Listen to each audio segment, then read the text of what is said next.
Hello दोस्तों, blinded to cultivate में आपका स्वागत है। तो चैप्टर के शुरुआत में जॉन को दिखाया जाता है, जो कि जॉन बोलती है कि चिन्यून से कि चिन्यून, हमने तुम्हारे लिए कोई सा मुकाबला वाला योजना बनाया है।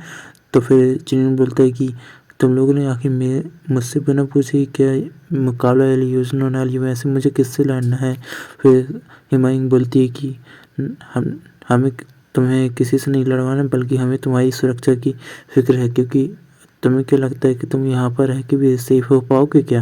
हमारे हमारे होने के बाद भी तुम पर लोग हमला करके तुम्हें मारने की कोशिश करते ही रहेंगे। तो फिर चिन्यून के हिमाइन की ये बात सुन के बहुत ज़्यादा घबरा जाता है। बोलते कि तो अब मैं क्या करूँ। और फिर जुआन से पूछता, जुआन तुम तो मुझे कुछ बताओ इस चीज़ के बारे में। फिर हमें सामने से जुआन को दिखाया जाता है, जो कि ये बात सुन के चिन्यून की ये बात सुन के चुप हो जाती है और कुछ कह नहीं पाती। और ये भी कि इस बात को अभी हटाओ, और मैं ये कहती हूँ कि तुम अभी फ़िलहाल यहाँ पर सेफ़ हो, लेकिन तुम जल्द ही अपनी फाउंडेशन स्टेब्लिश को जल्दी सीख के ख़त्म करो, और हम तुम्हें और भी नई नई स्किल सिखाएंगे जिससे तुम खुद की रक्षा कर पाओ। फिर सामने से चिन्नू बोलता, हाँ जुआन, मैं ये कर लूँगा। और ये भी कि तुम एक बड़ी सेक्ट वाली डिसेबल हो, जैसे कि एक डेमन और एक टाइज्म और एक बुद्धिज्म है, जो कि मुझे फाउंडेशन स्टेबल्स को जल्दी ख़त्म करने में मदद करोगे तुम तीन जन। और ये भी एक मेरे लिए पीस ऑफ केक होगा, लेकिन मैं इसको जल्दी इससे आगे बढ़ पाऊँगा और एक एक्सपर्टीज वाले नए लेवल में जा पाऊँगा। लेकिन फिर तभी जुआन का अपने सिर में हाथ रख के बोलती, ये गधा गधा ही रहेगा, इसे क्या लगता है कि फाउंडेशन स्टेबल्स में पहुँचना इतना आसान है क्या? फिर हमें हिमायन को दिखाया था, जो कि चिन्ह को तान देते बोलती कि हाँ हाँ, मुझे लगता है कि आपके आशावाद वाली जिंदगी आपको पहुंचा पाएगी, जो कि बहुत ज़्यादा कठिन समय में इस्टेब्लिश फाउंडेशन में।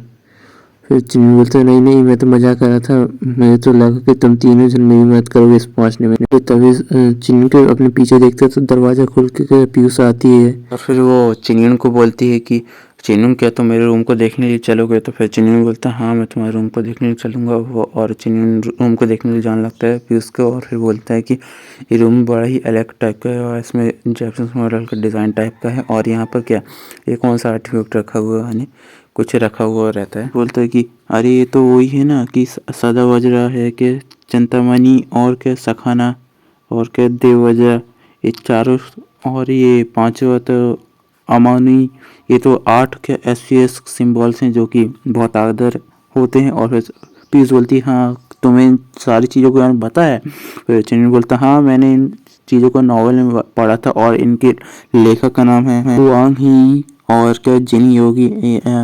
ये लोग क्या एक कल्टीवेशन के नॉवल के पूरा के जानकारी के बारे में लिखे थे। फिर चिन्नी उस के टेबल के रखे हुए डेस्क के ऊपर के वो दो चीज़ों के ऊपर पूछता कि आखिर बक्से और कैंडल टाइप का क्या है आखिर।